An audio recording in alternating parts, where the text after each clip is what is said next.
It's Saturday, so you know what that means. It's Pro Wrestling Summit, motherfucker. No, little rat. That's for all you fucking wrestling rats out there. Oh God, the rats. They all carry disease. Every single one of them. You fucking ring rats, all of you. You ring rat sons of bitches. Anyway, you know what it is, man. It's Pro Wrestling Summit Saturdays. This is what it is, man. And you can't fucking... How can we not talk about wrestling in this fucking landscape that we're in now? It's Tatum. It's fucking Knowledge. What's up, bro? How we doing, man? I didn't see you all week, but you're fucking here for the Saturday show. Thanks so much. Had to be here. It was so busy this week, but... Hey, shut the fuck up. I'm still talking, all right? So listen, we had a lot of shit going on in Music Week this week, right? That you fucking completely missed out on. But you're here for Pro Wrestling Summer Saturdays, even though it's Friday and we're recording this just previous to fucking SmackDown, okay? So there's a lot of shit going on. Now go ahead, say what you were going to say. Well, I didn't want to be here for Music Week because, I don't have much to contribute to that. But I do feel like I have something to contribute to wrestling. And considering we keep running out of time on the wrestling podcast, we should probably just jump right into it. Yeah, right? let's just jump right into it, dude. Let's not fuck about. So one of the biggest things that went down this week that a lot of people are talking about, everybody's talking about, is CM Punk's promo to start off the night. Dynamite. Yeah. So I know that you have strong feelings about it. I have strong feelings about it too. I honestly feel like it was one of CM Punk's worst promos that he's ever given. Okay. The issue being he committed one of the cardinal sins of wrestling, which I don't care about the Adam Page stuff. The Adam Page stuff is so pointless to me. We could talk about how weird that was. Yeah, I care about that. Well, in the scheme of everything that's going on with the storyline, he tore down Moxley so much. If this is the guy that you're going to be competing against for the title, why would you tear down somebody so much and make them so beneath you that everybody's going to wonder why you're even wrestling them to begin with? Okay, basically, essentially what I think happened is CM Punk painted himself into a corner now where he has to go out and fucking smash Moxley to bits 100%. in like seconds. Yeah. In seconds to lend any sort of credibility. Now, what would be great in this situation is if fucking Moxley just put it on him. And just beat the fucking bag out of him and threw him from pillar to post, and CM Punk turned heel. But that would be the best. That would be the best case scenario. So now there's only two outcomes here. Well, there's three outcomes, but the in terms of if it's just CM Punk and Mox here, there's only two outcomes. Like you said, CM Punk has to completely destroy Moxley in like 3 minutes, a 3-minute squash match here. Which then you kill Moxley forever. Because when you tell somebody that they're not even the third best, the third best member of their team, member of their group, and that's a constant in their career, going back to the Shield days, which he's not exactly wrong about. Okay. No, he's not exactly wrong about that. He's the fact that he's the only member of the Shield that's not in WWE anymore already tells you something. Well, he's a different guy, though. Moxley is a fucking different dude. He does not fit in WWE. Totally understand. But, if in that case, he's the third best member of the Shield. I think it's a little more questionable to say that he's the third best member of his current stable. I don't know. I feel like there's a lot more wiggle room with that. But that stable's decked out anyway. You know? Yeah, Claudio, fucking Regal, Danielson, Wheeler Yuta. It looks like Daniel Garcia now after Wednesday. Right. You know? But you say that about somebody that they're constantly the second best, constantly the third best, can't hold a candle to you in the ring. Saying that he's the best in the world. He's been saying he's the best in the world forever anyway. So that is neither here nor there. But if you're going to say that about the person that's holding the interim championship, and you're going to now be wrestling him next week to unify those titles. Free on TV, by the way. Which is a whole nother thing we can get into. But why are you even going to bother? Why are you even going to waste your time with him? Why would you? I don't think that he has a. I mean, if it comes right down to it, I mean, it's the interim champion against the actual champion. So you have to do that match regardless. So now, Mox has beaten everybody in that tournament to win the interim title. And you're saying that he doesn't hold a candle to you, which tells me that there's nobody in the company that can hold a candle to you. Which is definitely not true. So, I mean, what are we talking about here? Now CM Punk is the best person, the best wrestler in AEW. Nobody can hold a candle to you. Why aren't you trying to elevate yourself beyond AEW at this point? I think that let me just start off by saying the Hangman shit that's just fucking weird. Totally unnecessary. Like, how are you just gonna shoot on a dude? Like, listen, this isn't a fucking indie company. Like, there's not 100 people in the fucking audience. You know what I mean? You're going out there on national fucking television and you're calling out a guy who doesn't know that it's coming. And he's probably sitting backstage going, oh, what the fuck do I do? Right. Like, Tony, do I go out there? And he's like, no, because Mox is coming out. So, like, what the fuck is he gonna do? Now, hindsight being 2020, I bet that they wish that they sent Hangman out there. So then there's an out. Yeah. Then they have an out. Because now you're doing this fucking shit on free TV. Mm-hmm. I like CM Punk's promo in certain aspects because he's right in some of the things that he said. The things that I don't like is the Hangman shit for sure, and the level of disrespect that he showed towards Moxley, towards Hangman, like towards all the other people that he mentioned as well. I mean, dude, why are you gonna mention John Cena? Mm-hmm. Like, why are you gonna mention Kofi Kingston? Like, are you just that much of a mark for your friends that, like, you want to, like... I feel like he's more of a mark for himself. Yeah, like, like that part of it's just weird, and it's, like, almost disrespectful. Like, yo, let me be the first to say, if I'm Jon Moxley, and that motherfucker, during my entrance, is going, oh, this is going to take forever, I'm going to do Snow Angels, and he's not taking me as a serious threat... I'm getting in the ring and I'm punching him in the fucking face. For real. Like, we're gonna fight for on the spot, bro. Right. Because Moxley has to also understand that he has a reputation to uphold. Like, you're a fucking bad motherfucker. Like, you can't just accept that and just have a fucking normal, like, promo battle with this guy in the ring. Like, I would have opened up with slapping him. Because that's what Regal would have done. Yep. And if you're really in the Blackpool Combat Club, you're not going to allow a motherfucker... I'll tell you what, I bet motherfuckers from Blackpool are not allowing somebody to fucking disrespect them like that. Absolutely not. You think that Regal would have allowed another wrestler to fucking do Snow Angels in the ring when he...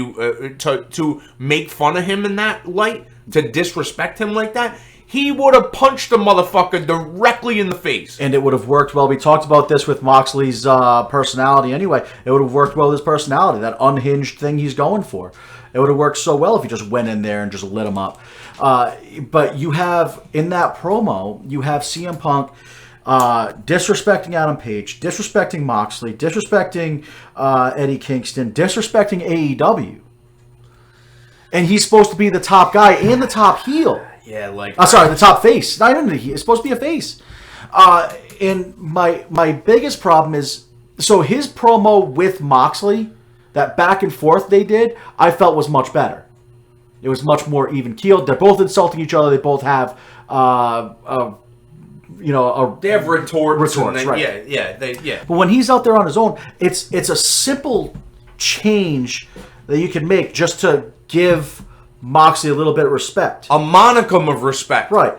You know, instead of saying, well, you were the third best, hey, you know what? You didn't even, you haven't led any stable you've been in. Every stable I've been in, I've been the leader. I've been on top. Just like I'm on top in AEW. The only reason you're holding that interim championship is because I got hurt. Mm-hmm. I have to hurt myself for you to hold that championship. It's just a simple change that doesn't completely destroy the credibility of your opponent. Well, and it doesn't destroy your credibility when you have a competitive match with the guy. Right. Now, my biggest problem with that whole situation is, and this is something we talked about off air, it reminded me less of a well-crafted promo that CM Punk was able to do in WWE, and all of this shooting and stuff reminds me more of what you would see in the old days of WCW.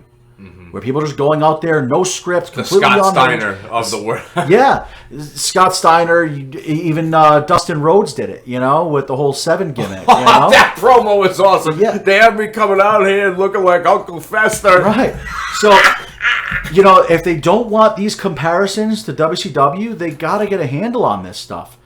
You can't just let everybody go out there and say whatever they want to say. No consequences. Dude, why can't CM Punk, okay? Why can't CM Punk just go out there at the beginning of the show? Okay, he opens the show. His music hits, the show starts. You know what I mean? The show starts, music hits. JR's already on commentary, which is strange because he usually comes on for the second hour. They've been doing the second hour with JR on commentary for kind of like the bigger matches that he calls. But he was on the entire time, which I thought was kind of different from their normal routine. And Taz was on as well. Very interesting. It's an interesting dynamic because it's really like a 4-man booth because they have rotating people that come in. Like Jericho was on commentary and shit. But anyway, so they start with the fucking CM Punk. They start with the CM Punk deal. Why can't CM Punk just come out with the belt, which he didn't do the first time? Why can't he just come on with the belt, call out Moxley? Moxley comes out. Hey, thanks for keeping the fucking belt warm for me. I'm back now. Time to pay up, pay the piper. Me and you, we're gonna fucking hash it out, and we're gonna fucking see who the real champion is. I was the champion before I got hurt. Thanks for stepping in, but your time is over. Right. That is a way more effective storyline that people can get behind. Yep. And you have a million outs at that point. Oh, Jon Moxley, you're not even the third best guy in any fucking stable that you've been in. And then why are you fucking making fun of other wrestlers who have nothing to do with the fucking storyline that you're in? Right. Yo, you're really looking past the interim champion that much? Well, something should happen then. And I think I said this to you off air. In a text message, I said, I think this is where MJF. And this is the perfect spot for MJF. A big match like that is not on you can't put that on TV for free. Yeah. Okay? There are too many there's too much money involved with that. That's a big deal, dude. Moxley Punk for the fucking to determine winner take all. I mean, it's to determine who's the real champion. That's a pay-per-view dream. You can't ask for a bigger main event than that. With their roster right now, and with Kenny Omega obviously still being hurt, which we can also talk about. Yeah. I mean, clearly not even close to 100%. I mean, he's coming out in a long sleeve compression shirt and with a fucking shoulder brace on. Obviously it's gonna take some time. He's got the rust on him for sure. Right. And I guess he cut a promo after the show and was like, hey, I go to rehab sometimes 3 or 4 times a day. And it's like, bro, what are you doing? Just take more time. Right. Obviously things are still running without you there. You know what I mean? I get it. They want him back for this trios tournament and shit, but it's not worth it, bro. They can hold shit down. Keep working on the video game. Keep doing the other shit. Outside of that, keep promoting the business in Japan because you're gonna make a lot of money over there someday. But getting back to the CM Punk thing, I think it's a perfect spot for MJF to come. For MJF, and I responded to you with that, and I said that if MJF comes back. Now's the time. If MJF comes back, I'll forgive everything they've done with MJF up until this point.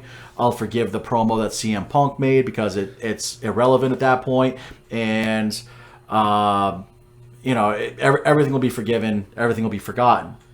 I don't know if that's the route they're going, because I feel like Tony Khan is running the show like a mark, and he's not running it like a wrestling promotion.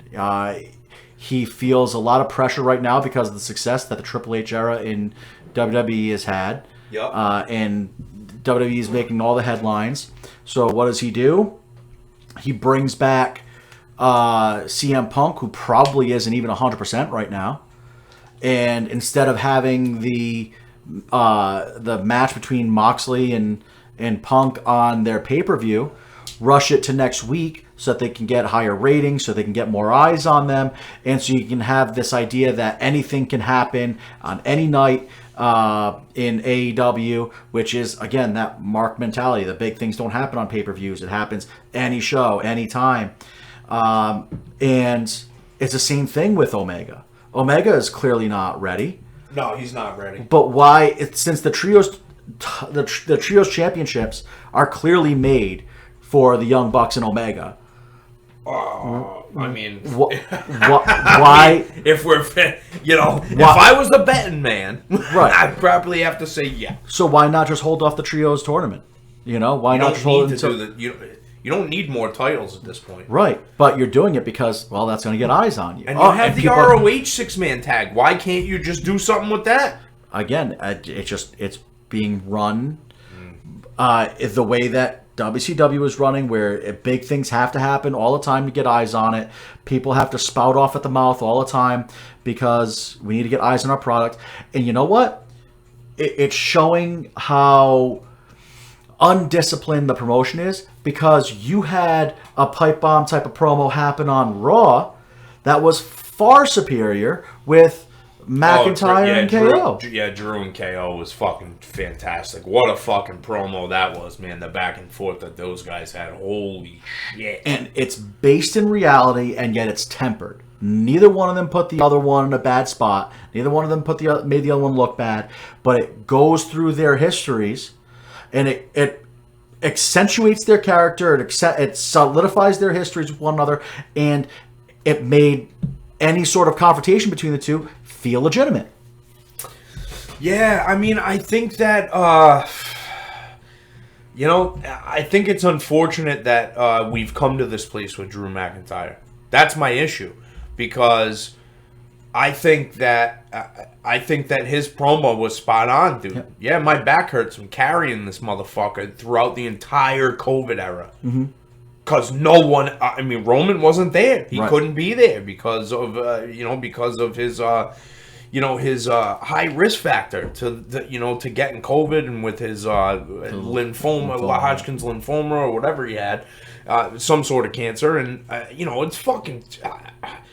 Drew was the guy. He was the only one, and he was legitimate in that position. He's still legitimate, but they've ruined him at this point. As soon as you start having the motherfucker carry a sword, like what? Like, this is not he's not Conan the Barbarian, man. This is not the 1980s. Like, that shit doesn't work. Like, the Glasgow kiss, like doing the headbutt, shit like that works. Yeah. Him being a big, giant, aggressive dude who can bump for guys, and it doesn't look awkward or forced. He's not too big where you're like, oh my god, like he's not like an attraction. You know what I mean? He is like a blue collar. He's a bigger version of Stone Cold. Yeah, I can see that. You know what I mean? He's a bigger version of Stone Cold with I think better wrestling ability at this juncture. He's fucking really talented, bro. Super athletic. Freak of nature, bro. The nip ups that he's able to do at his size, and how fast he's able to move, and just with that kick alone, oh shit, bro, like it looks like he's killing you with that, right. And it sounds great. It always looks good. The fact that he can get up that high to even do that. And he has the thing before, the 3-2-1 to like set off the Claymore. Like, it's very smart. There are a lot of things that are very, very smart about him. But what people don't understand is like, yo, that dude fucking paid his dues. Yep.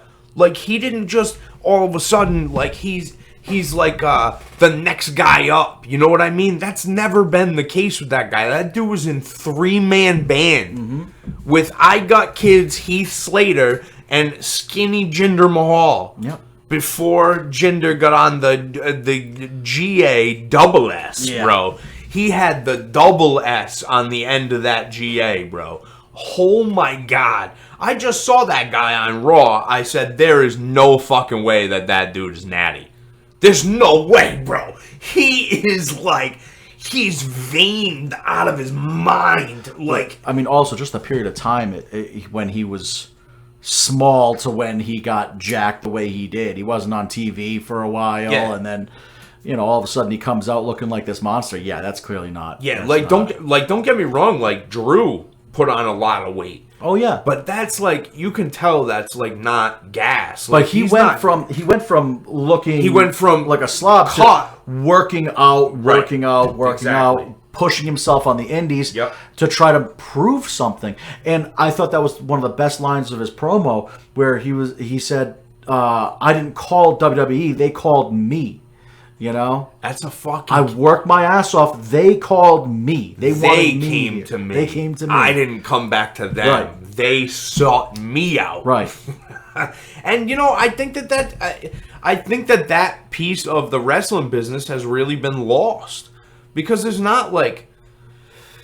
Sure, there are indies, but it's very easy for anybody to find the wrestler now on fucking YouTube, like, or at your local indie show. Like, it wasn't like that back in the day. Like, it wasn't so easy to break into the business. Like, there wasn't fucking wrestling schools everywhere. You know, like, you had to be taught by a dude who knew how to fucking work. Now it's, if you had any sort of time on WWE, you can open up your school somewhere and. Yeah, it doesn't matter if you know how to wrestle or not. Like, that's not the point of it. Just, you made it there, so show me how to make it there. Exactly. And people look at that as name recognition, and it's like, well, do you know the fucking basics? Like, can you fucking run me an international spot? Can you fucking, you know what I mean? Can you drop down? Can you tackle, drop down, fucking hip toss, get it again? Like, can you fucking run? Can you run through spots? Like. Most guys are like, what the fuck is a spot, bro? Yeah.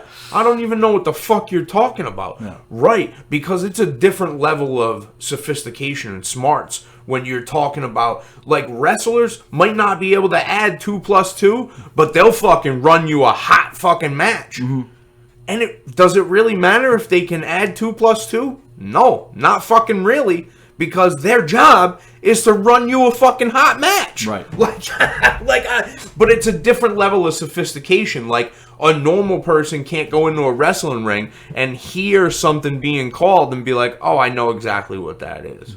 Well, I mean, nobody asked Mozart to write a novel, right? Like, I mean, you have to be good at your craft. Exactly. So, if you're good at your craft, you can put a solid match together, just talking it through, visualizing it in your head what it's going to look like, realizing what you need to do to pop the crowd at certain intervals, you know. Now that brings me to a great point, because we're talking about promos, and the 2 pipe bomb promos really that happened on Dynamite and also on Raw, respectively. Okay, so we're talking about the CM Punk Moxley promo, and we're also talking about the KO Drew McIntyre promo.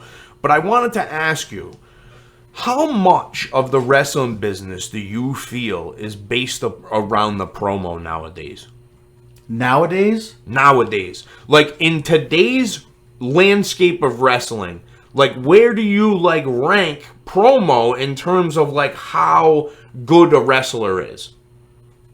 Me personally, or... Yes, you I'm asking you personally. I don't think you can be a top guy without being able to articulate yourself. I don't think you can be a top guy without being able to either cut a solid promo or have one cut for you. Okay. You need a mouthpiece. It either has to be yourself or it has to be somebody who can do it for you. Okay, so you are of the opinion that you can't be a top guy unless you can cut a top tier promo. Right. Okay. So like out of a scale of 10, like let's say that work rate you need like to be like a 5, promo needs to be like, in upwards of 5. It's like a scale of 15 essentially. Okay. And then like you have like, personality. Because I don't want to count body because I don't think body really matters. Oh, I hear you. Body doesn't mean shit because there are a lot of fucking workers who were slobs. And they were fucking tremendous workers. So, I don't give a fuck. I defy you to fucking tell me that Yokozuna couldn't fucking work. You're outside of your fucking mind if you think that guy couldn't work. Mm-hmm.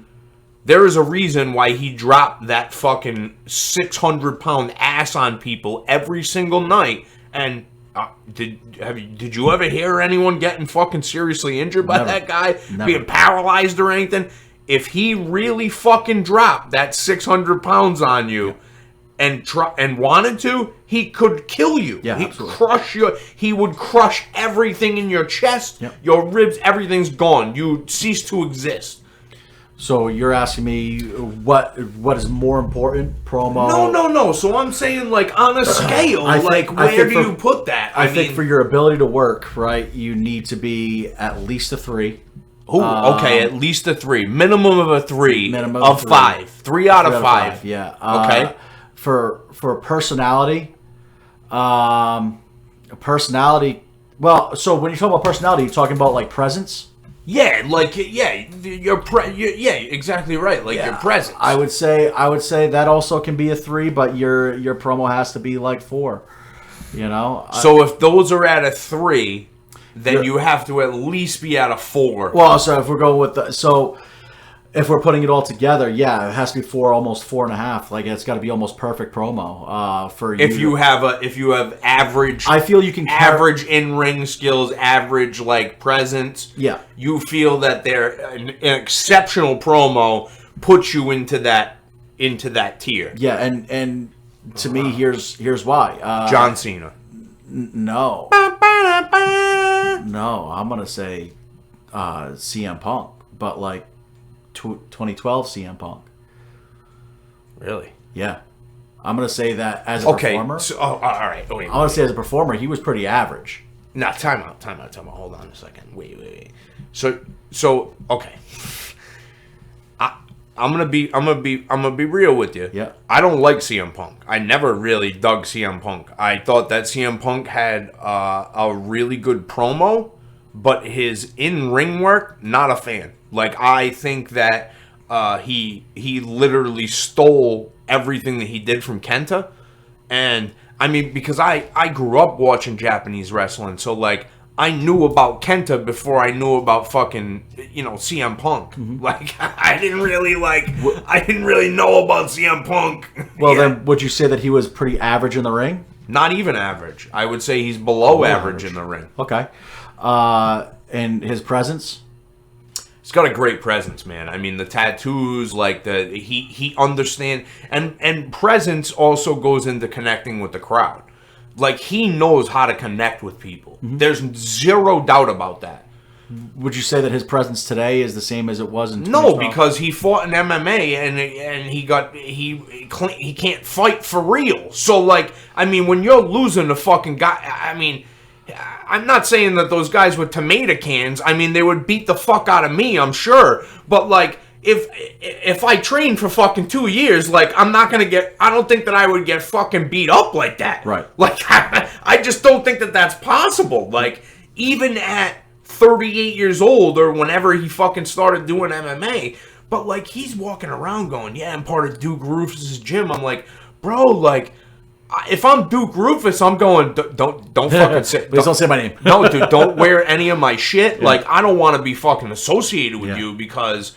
It's not so like his credibility once he went into MMA and like and everyone realized that oh shit like this is not good, this is really bad and it's not for real. we have a fucking problem, and you can't come out like a killer. Right. Like, I believe Jon Moxley is a legitimate tough guy. Like, I think that in a real fucking fight in a bar, Moxley would mop the floor with Punk. Yeah. Mop the floor with them. I don't even think it's a. I think Punk is. I think Punk turns into Collageno from fucking A Bronx Tale and is hiding under a table going, "What the fuck?" I don't disagree with you there. Now, his promos in 2012. Would you say that they were? His promos have always been outstanding. He doesn't cut bad promos. Top guy, right? In your guesstimation, not in my guesstimation. It wasn't just my guesstimation. He was WWE's top guy, and I don't think that I don't think it was the right way to go. I'm just saying that's where my mindset is, right? And I get it, yeah. And I get why you're saying that. Yeah. I totally get that, but a lot of people are gonna hate that opinion that you and I have that he's not good in the ring, but he's just not. Like, again, I think that his in-ring style was overshadowed by the fact that people bought into him. And it didn't matter what he did in the ring as long as he didn't look like shit. Right. I have never once believed his finisher. Never once. Which one? The Anaconda Vice or the GTS? The GTS, the Go to Sleep, yeah. Never once believed it. I don't believe a guy of his size and his stature should be lifting somebody on their shoulders, tossing them so that they're in a standing position and connecting with the knee to the face. Well, I think that I honestly feel that the Go to Sleep is a great finish. Not the way that he does it, though. And that's the way fine. That Kenta does it, because he doesn't give you an out. He grabs the back of your head and smashes his knee into your face. Right. Like you don't have a choice. And I guess I should have clarified. I don't believe it when CM Punk does. Right. The whole stand up thing and take a fed hand bump essentially into, where you're totally protecting your face. And listen, I'm not telling people to not fucking protect yourselves, but like there's a way to fucking do it where you're not going to get hit. And you can let the guy throw the fucking leg as hard as you want. Mm-hmm. If you take your fucking underside arm that is fucking that's doing nothing, and as that man is lifting his knee, you make contact with the underside of your arm as you're turning your head and bumping away from it, it actually fucking works much better. And it looks like the guy it looks like he knee trembled your head off of your shoulders. But and so yeah, I 100% with you. I'm not saying it's not a legitimate finisher. I'm saying for CM Punk, when he does it, it's not a legitimate finish. I didn't think that his in-ring work was great. I thought that it was passable. I felt that his finisher wasn't that believable. I felt that he did connect with the crowd really well, but his promo work put him over for me, and he was my guy. He was my guy. You know what I'm saying? See, I never felt that way about him. But again, it's like the same thing, like Samoa Joe. Mm-hmm. Like I don't get the fucking hype, dude. I just don't understand why people. I get it. Joe's gonna kill. Like I get that, he's one where his personality and his connection with the crowd is at a 5. Oh, yeah. I felt his promo work wasn't always... It's terrible. Yeah, so there were moments of greatness, but for the most part, not great. But his in-ring ability is very good. Yes. It's more than... It's like at a 4 out of a 5 scale. I would agree with you. So but he's carried over with his presence and his in-ring ability and his promos, not good at all. Like, I mean, I'd probably give him like a 2. Right. Out of 5 on and people promos. Are going to hate you for that. I don't give a fuck. Yep. They can fucking hate me all they want. It's the fucking truth. Deal with it, dude. I'll give honest assessments of fucking wrestlers, dude, and exactly what I fucking feel about them. You want to know why? Because it does nobody any fucking good in the wrestling business to not fucking hear what people actually think. Mm-hmm. And I'm not saying I'm right. This is fucking subjective. Just like music, just like movies. You can fucking tell me that I'm wrong, and that's fine. I'll be more than happy to fucking debate with you about it. But, I mean, I can tell you, like... you're probably gonna lose the debate. Like it's probably not gonna go well for you because like I don't I don't want to speak out of turn, but like I may be a little knowledgeable in some subjects more than others. So like this is not a subject that you really can fucking debate me on. But I will say that fucking CM Punk has again, I would rate CM Punk at like a 2 in ring. You know, ability to connect with the crowd is at a 5, and his promo, I would say at that most would be a 4 for him. His ability to connect with the crowd. Well, bro, I mean, hold on a second, dude. You said it yourself. He was the top guy, bro. Mm-hmm. You want to talk about connecting with the crowd, dude? Anything that guy said, think about that pipe bomb promo and how different how that changed not only his course of his career, but the career of the wrestling business. Mm-hmm. The whole wrestling business changed at that point. Yep. Because people were like, oh my God. And I remember it, dude. Everyone's like, bro, have you seen the fucking promo? You gotta watch the fucking promo. And I'm like, okay, yeah. Like, cool. The guy just went out there and fucking, like, it was like a work shoot. He was work shooting on a microphone. Not the fucking first time that's happened. Like, you want to hear real fucking pipe bombs. Like, there are some fucking interviews from Memphis where they're calling Jerry Lawler a chomo and, like, and they're calling it out on television, like, oh, nobody wants to talk about Jerry Lawler being, and it's like fucking crazy, and it's like, oh my God, I can't believe you're saying that shit on TV, and, you know, but like, those are real pipe bombs to me. Mm-hmm. Like him saying, hi, Colt Cabana, like, okay, cool, you broke the fourth wall, like. It was very well crafted. And, yeah, it was smart. It was very smart. And at the time, he was pumping out promos like that on a weekly basis, you know, and all of his promos were well thought out, well executed. The reason why I say his presence with the crowd was at a 4 and not a 5 is because in every single opponent he had, not everyone was pulling for him. Oh. You know, you think about it. There was, and it's tough with John Cena. I understand that. The only crowd that was fully pulling for him with John Cena was the Chicago crowd, and that makes sense.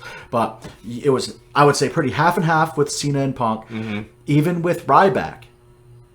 Oh my God! With I Ryback, can't believe you would bring that guy up. But with Ryback, it is match with Ryback. There were plenty of people that were doing the feed me more, not like this guy doesn't belong in the ring with CM Punk. Yeah, you know what I'm saying? I don't. So I felt he had a good ability to connect with the crowd, but whenever he had an opponent in the ring, there wasn't really that many people that were pulling for him fully. You know? Not many crowds that were pulling for him fully. No, because they like to see a guy like that be the underdog and fight from underneath. Mm-hmm. Because he's the people's guy. Yep. Once that people's guy becomes the champion, people don't like the guy who's on top. But because he's on top. But the exceptions to the rule are obvious. Okay. Yep, we're just gonna say that John Cena's The Rock, Stone Cold. Yeah, obviously exceptions right. to the rule. Right. But did they really need the belt? Did they need to be the champion to be as over as they were? No. Did they need to chase the title to be as over as they were? No, I would agree with you. No, they didn't. They didn't, dude. They could have been. And they had plenty of programs where it was some. And it was nothing, dude. Yeah. Because think about the talent roster in the fucking Attitude Era, dude. I mean, they were fucked. I mean, shit, dude. When they bought WCW, I was like, this could be really good. And they fucked it. I mean, they completely fucked that invasion angle and made everyone look like shit. And everyone from WCW looked like shit. Yeah, absolutely. And it's really bad, man, because, like, I'm not saying that fucking, you know, everybody from fucking WCW should have got signed, but there was definitely some fucking people there that should have gotten signed. Like, I mean, let's face facts, dude. I would have rather seen Sting as soon as WCW closed than 5 years later. The NWO? To not even be part of the invasion angle? Yeah, I mean, it's kind of lame, but I think that that's more towards fucking Hogan being a fucking prima donna and wanting the spotlight. I agree with you, but how do you have WCW invading WWE and not have the NWO? How do you not have the NWO versus DX? You know what I'm saying? Yeah, I mean, you kind of got to do that. Right. So it's yeah. Let's just say there was a lot of missed opportunities back then. I feel like a lot of that, a lot of missed opportunities. But a lot of that was ego, you know. WCW got squashed. Vince is going to, show that WWE was of course, my product is right, better. Right. None of these guys can hold a candle to our guys. Like, I get why he did it. Even the Booker T situation with Triple H was, unfortunate and shouldn't have ended the way that it did. No. But they could not. He couldn't put Booker T over Triple H. I think if I'm in that position, I am 110% making it a point to put those WCW guys over. Yeah. To create a whole new brand of stars that I can, at a later time, pick and choose. Well, when it's time to lose. And they tried like, to what the fuck? They tried to do a whole thing where they had one night where like WCW was going to take over Raw, and it was like the last hour. It was going to be all WCW. It was going to be like Nitro matches and stuff like that. And in the main event, they put like Buff Bagwell and I think it was. Oh, is that when Buff got tossed out of the building? Yeah, like legitimately got tossed out of the building by the wrestlers. And after that one show, he's like, "Well, this is clearly not going to work." Sorry. Well, yeah, you didn't exactly put the best foot forward there, did you, buddy? I wish that I could have been a fly on the wall to fucking figure out what happened in that situation and why he got actually tossed out of the building. I also would have liked to have been in the room when they took a number 2 in Jerry the King's crown. Yeah. Because I want to know everyone who was involved in that. Too many people have claimed that they were the one who did it. So I want to know. I want to know the real story about whose dookie is in Jerry the King's crown. Conspiracy theory. It was an inside job the whole time. Jerry did it to himself. Oh, maybe. That would be. Ooh, that's spicy. Ooh, that spices things up even more, man. I knew Jerry was a weirdo, but like he must be really just fucking. Just walks out there. Who shit in my crown? What's this guy talking about? I know you did it.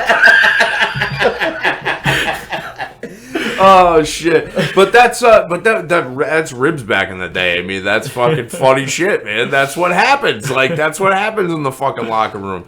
But no, man. I don't know, dude. Like Punk doesn't get rated very high for me. Like, I just don't rate the guy high. I don't like what he did with his promo.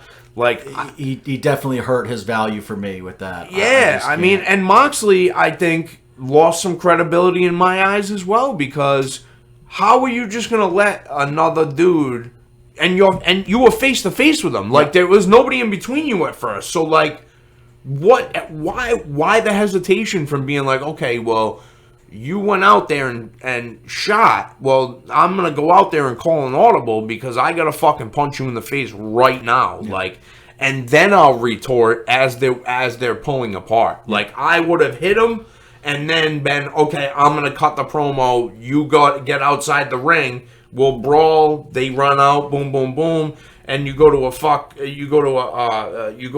ending, and you just have him cut the promo while he's in the ring. Like, fuck it. You can give Punk a microphone on the outside of the ring, and it fucking solves the problem. Punk still loses credibility because that's fucking bullshit, dude. If I'm doing my fucking entrance and I'm a guy like Jon Moxley and a fucking dude is in the ring doing fucking snow angels and trying to make me look like a fucking fool, I'm gonna fuck you up. Yeah, like you're getting fucked up. And honestly, how do you speak up against that? How do you criticize the guy for that if he were to do that? How do you criticize him for standing up for himself and be like, you're not going to just mock me on live TV? There's a line that you just don't cross. And CM Punk is crossing it time and time again now. Well, and he's crossing it with everybody. People who are not even involved in what he's got going on. Like, why the fuck are you mentioning guys from WWE? There's no need to mention Kofi Kingston. You're cheap popping it. You're cheap pop. It's a fucking cheap pop. That's what I'm saying. You're downplaying AEW by doing that. You're hurting. Oh, you're completely ruining the product because now why are you mentioning these fucking guys? I have faced better people in WWE. That's where the talent is. Yep. It's the third best Eddie I've ever wrestled. Well, now you're saying, I wonder who the first two were. Well, Guerrero, yeah. And who's the other Eddie? I don't know who the other Eddie would be. Who would the other Eddie be? CM Punk, we know you're listening. Get back to us. CM Punk. CM Punk. We've been trashing you this entire episode, but fucking get back to us. Let us know who the fucking second Eddie is. We know that one of them is fucking Eddie Guerrero, but who is the fucking second Eddie? Who the fuck is better than Eddie Kingston that could be the second Eddie? I don't know. Regardless, is there a guy named Ed that I'm like missing? I can't think of. Did he wrestle Johnny Depp as Ed Wood?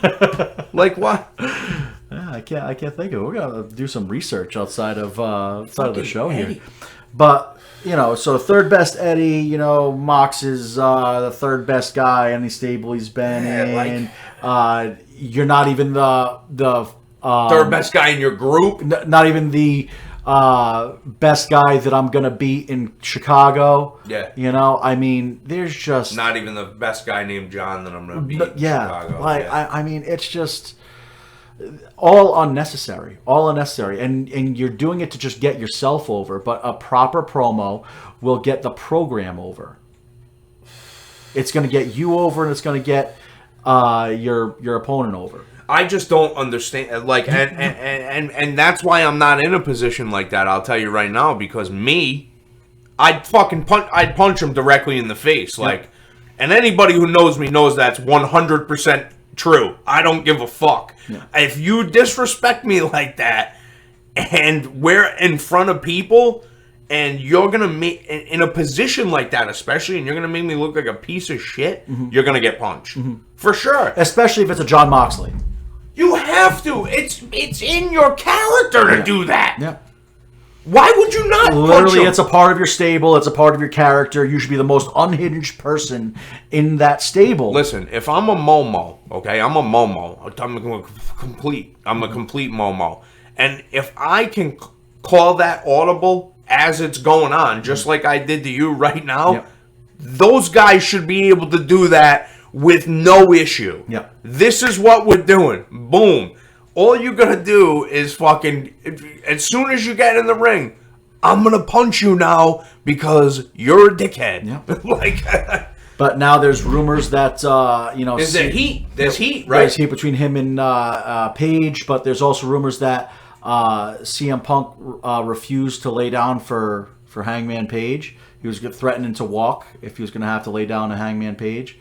Whoa. Yeah. So, and Jonathan Coachman actually came out on Twitter and said, CM Punk was going to take his ball and go home. Oh, shocker there, something like that. I forget what the actual...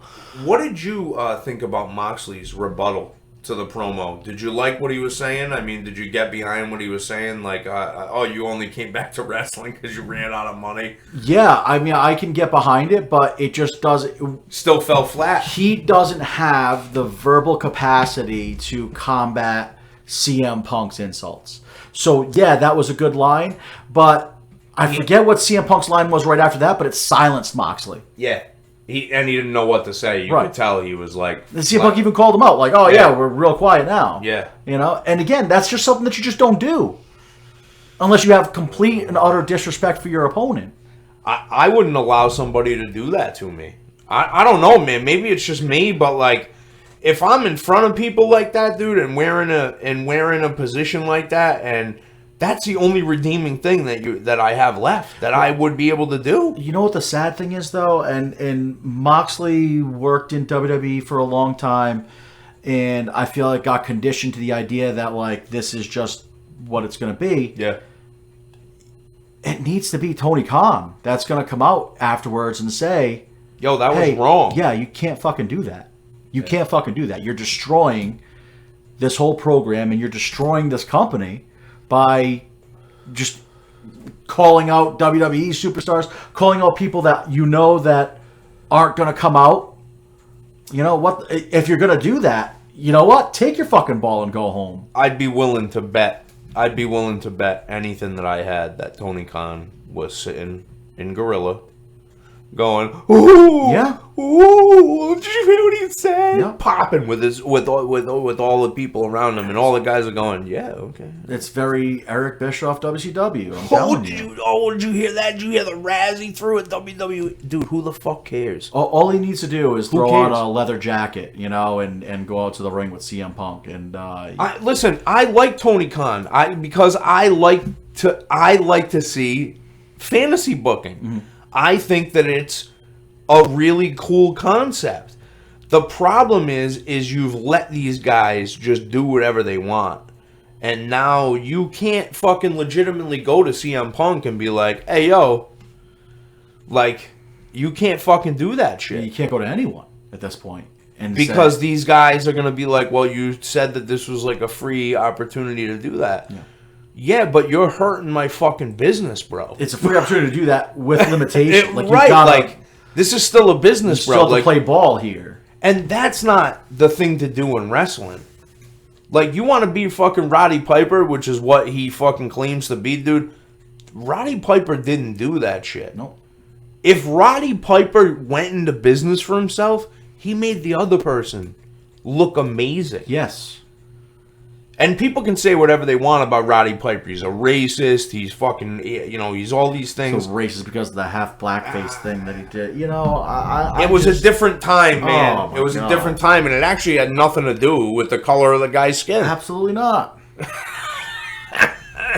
I mean, it's a completely misunderstood angle. I just don't. But the whole thing is, he was misunderstood his entire career. I mean, when he was like going out and wrestling against Chavo Guerrero in California, and he was having everyone stand up for the Mexican national anthem that he was going to play on the bagpipes when he played La Cucaracha. Mm-hmm. Like, the fucking people, like, they wanted to fucking take wrestling off the air. Mm-hmm. Like, the TV station was like, yo, you can't be doing this. And he was like, no, you don't understand. Like, this is my job. Right. Is to do I'm this. Trying to make people hate me. It's not, like...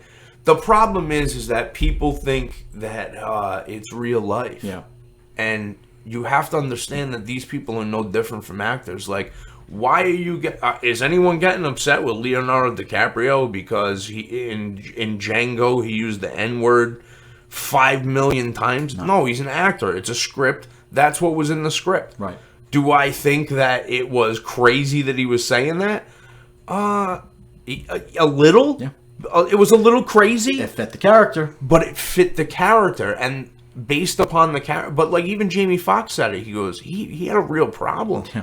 Like, he's like, man, like, I feel really uncomfortable. And, like, even playing a character, and that guy's an accomplished actor. Mm-hmm. And he has a problem with it. Like, don't think for a second, like... Listen, man, I've been in locker rooms. You're all mixed together. Yep. Like, there's no... If you really have a problem with somebody, it's not hard to figure out if you really... And you're going to not be liked. Right. Really fast. Because we're all in the same fucking boat. Mm-hmm. I never understood that. I just never understood that, why people treat people different in a locker room. Like, listen, we're all fucking here. We're all... if we're all doing the same shit, like, we're all playing the same sport, we're all fucking, acting in the same play, like, whatever it is, we're all in the same boat here. So, like, what the fuck, dude? We're all the same fucking people, dude. Yeah. I don't give a... And the wrestling business is a great example of that because it's so diverse. You have every walk of life that is all mixing together. Yeah. Real athletes... Guys off the couch, you got, you got people that are fit, people that are fat, it's like the circus. So you have it's literally the more body styles, the better, and that's why I never understood WWE's stance about you need to have a 6-pack and a giant body, and it's like, man, that's not Dusty Rhodes did not have a fucking physique. His physique was steak. Well, we were just talking about this with Walter versus Gunther. Oh yeah, Walter. Yeah. And the idea that Vince wanted to bury Walter, right? Which has to come down. Yeah, he doesn't feel that he's going to be a top guy or whatever. But it also comes down to looks and stuff like that. The guy, 100%. Walter, was fucking fat. He was a big fat guy. But you know what? And I mentioned to you before, it was all about presence for him. There's not once that he emerged through the curtain that you didn't think he deserved respect and he was capable of doing everything that he said he was going to do. Oh, yeah. There's not a moment that he didn't feel that. Now he's, very solid. And, I'd be... Stout is the best word. I'd be very afraid of that man. He probably has the best chops in the business at this juncture, I would have to say. Like, I mean, he's like, in terms of like the most complete, wrestler in terms of like believability and like, I mean, listen, man, there's a lot of factors to go into being a really good professional wrestler. Mm-hmm. We're just talking about the very basics of basics. Yeah. Like, we're just talking about the personality and all that, but there's a lot that fucking goes into it, okay? But like you said, body size doesn't matter with that. No, dude, personality does not mean body size. No. Whereas Mark Henry was a fat piece of shit, was a joke, and was still kind of a joke when he was doing the Hall of Pain thing. Nobody believed him. Which is crazy. He never had that personality, that believability. Which is crazy because he's legitimately the world's strongest man. He was bending frying pans. Right. And nobody took him seriously. And not saying that Mark Henry is not a serious guy. Like, Mark Henry is a very fucking serious dude. Like, he's a really, really good worker. Yep. It's just he was booked so shitty that sometimes you can't help it, man. Yep. There's nothing that you can do. And, Vince is one of those guys that would be like, you can't make it work, pal. See you the fuck later. Yep. Like... And it's like, well, dude, maybe if you didn't saddle me with some fucking bullshit. If Mark Henry didn't go and sleep with Mae Young, then his career would have been over. She gave birth to a hand. Yeah. Like, it was a weird time in wrestling, man. Like, if you guys go back and watch some of that stuff, please don't take any of it to heart. Because it is, like, not that serious. Like, you cannot equate the wrestling business with real life. Because it's a well-adjusted, fully functioning hand, though, now. So, I mean, my God, dude. Jesus Christ. We were just talking about the Katie Vick thing off here, too. I didn't realize that it was actually Triple H. It was not Kane. I thought it was Kane. Well, because the story is that Kane did it, but the recreation was Triple H. It's disgusting, dude. I don't understand how... like, what is going through a writer's mind? Yeah. And how do you, like... see, like, that's where I want to be a fly on the wall. I want to know how you pitch that to somebody. And you go... Oh, yeah, we're going to do a necrophilia angle. And it went through multiple filters. It's not like somebody just said, and like, oh, yeah, it's not one person. Right, it's not one person. Multiple people had to be like, the first person he told didn't say, that's fucking insane. We're not doing that. No, they said, oh, yeah, all right, hey, let's bring it to Vince. And then Vince was like, oh, yeah, oh, absolutely. Yeah, pal. Can we get a real corpse? Oh, my God. Show insertion or is... Oh, Jesus Christ. It's so fucking crazy, dude. The wrestling business is so mental. Let me get my son-in-law to do this. Yeah, my God. Yeah, what the fuck? But this is also the same guy that wanted to have like incest angle with his daughter. So Jesus Christ, man, the wrestling business is so fucking weird. All right, well, we're wrapping this up, man. This has fucking been an hour. We're gonna end on a high note. Well, this has been Pro Wrestling Summit Saturdays for myself, Tatum, and for my main man, Knowledge. Have yourselves a great rest of your weekend. Tune in Monday to Welcome to the Zoo. We'll be back with episode 35? Holy schnizzle. Wow, that's crazy, man. Yeah. 35 episodes of Welcome to the Zoo. That's mental. Well, anyway, I shouldn't say that. I shouldn't say that word. Don't be offended. I'm sorry. I didn't mean to say that. I'm mental, so it's all good. All right, well, anyway, tune in Monday. We'll see you then. Bye-bye. Ta-ta for now.